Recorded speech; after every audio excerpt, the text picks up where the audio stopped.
I got up and I walked, trying to walk myself to this world to make a being. And we all contribute, every single of us, to make a perfect for every single ourselves and the future generation. Seven Summit is founded in 2009. In 2009, in January, let me back it up a little bit.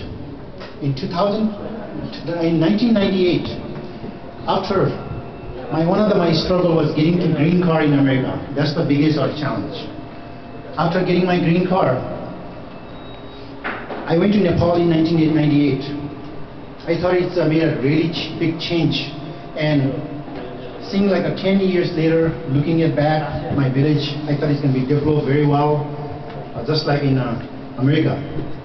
But I seen it's backwards. Because what happened in Nepal, it was a political system in last 10 years. A lot of the electricity, a lot of the things built by the great organization by foreign, it was being destroyed and need to rebuild again. A lot of the people in Solukhumbu, Eastern Himalaya, where I was born in Tapting, 34 village. It's a Solukhumbu district, is a 34 village. 5 villages are very developed because of tourism. 29 villages are very underdeveloped probably, and their income for the annual is $150 to $200 per year.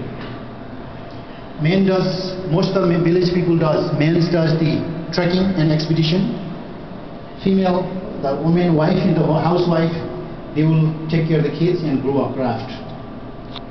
I know that we have a lot of scientists, doctors, a lot of great people in the room, but I wasn't born in Kathmandu. I born in the village. And beyond, if you go to Kathmandu, you can see many things that's developed. But when you look at the beyond in village of the 75 district, people have lack of education, lack of healthcare system, and therefore we need to focus in more in the village. In Solukhumbu district, 34 villages are there. There's only one hospital which is located in Pablu. People, women who's giving a birth, people who severe has a pain, they have to walk 3-4 days to get to the hospital. People who's severe pain and ready to see a doctor, when they walk they're carrying behind people's back to go to the hospital. Sometimes they die in the middle of the road. They have to bring the body back. This was not I'm making up. This last expedition that I was in the Everest in May 23rd. One of my staff member, he was a kitchen person, a kitchen boy, which has a job description each expedition has. And kitchen boy didn't show up. And 1 month later he showed up. And I said, well, I'm sorry, but I offered the position for somebody else. And why he didn't show up on time? He said, he didn't talk. 2 days later he said, I'm very sorry. I had a 9-year-old daughter that severe sickness, had a kidney problem. When I bring to the Pablo hospital, she died in the middle of the road, and I had to take the body back and cremate it, and I had to do the puja, and then I had to come to my work. And if you don't have a work, I'll go back. And I just felt sorry. I offered the extra position for him and keep him there. And those kind of people, daily basis, life in village, people had a problem. In 1998, when I was going back to Nepal, I see all these problems coming. And me and my wife is a dentist in Seattle, Washington, and she got her education from McGill University. She did a medical research in Harvard 3 years, and she did advanced dentistry in University of Washington. She's been in dentistry now, it's almost 12 years. We've been since 2002, we've been working in Nepal for medical, dental, vision. We've seen over 5,000 women and children in the Himalayas. And as of Solukhumbu district, if you talk about Himalayan Women and Children Foundation, you can hear from the people. We have seen.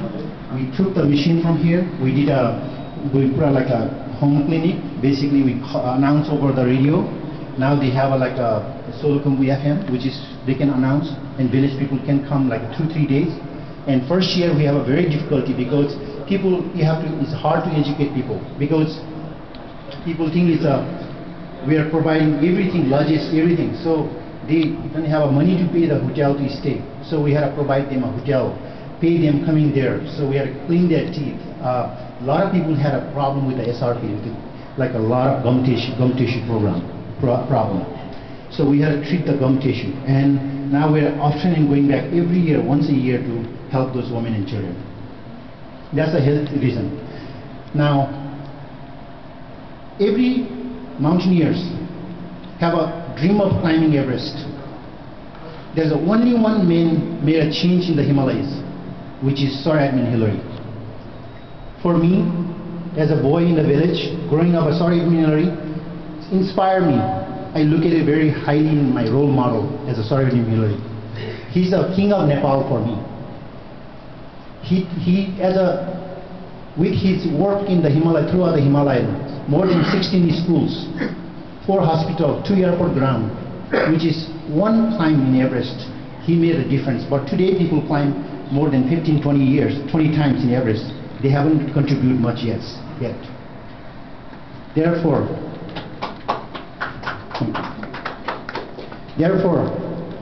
my also goal to climber to go to the Himalaya. Issue like how we can save the Himalaya. Keep the clean environment rather than throwing the garbage, leaving the dead body on the mountains. All these causes. I traveled last year's 2009 to 2010 of May.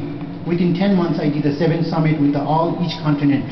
After I traveled each continent, I see the reaction of the global warming issue. When I went down to Africa, South America, if you look at it like 30 years ago in Africa and now, it's totally different. Maybe 25% of the snow left in the African mountain. If you go down to South America, Aconcagua, you can see in a nice magazine pictures 10 years ago, there's a tons of snow in the mountain. Now there's a barely snow. When you go down to Antarctica, 40% ice are melted now. If you look at it now, in 40 years from now on in Himalaya, it's going to have a shortage of the water. How people going to survive? There are also reaction of some of the lake like a Emdu Lake. If you listed it like a Copenhagen program or the Googles or internet, if you look at those programs, you see that there's a lake, how the reaction by a Japanese resource group went there to look at it. Every year the lake was expanding bigger and bigger and it's melting, all the snows melting. With that, if something happened, the exposure of anything happened that mountain, the lakes, it can, a lot of people and species and a lot of the people going to have a problem in the Himalayan region. In Nepal, basically this lake that last year when we worked with National Geographic has put like almost 5 camera premiere those lakes right now to see daily reaction, how the movement is coming through the glacier movement. When you look at the Khumbu Icefall, now last year when I was climbing Khumbu Icefall, I see there's 47 ladders you have to cross through, how the snows are like reactive. So therefore, number 1, Nepal has a healthcare problem. Number 2, education. With education problem, now how can you educate by how the mountains are reacting in the Himalayas, those village people?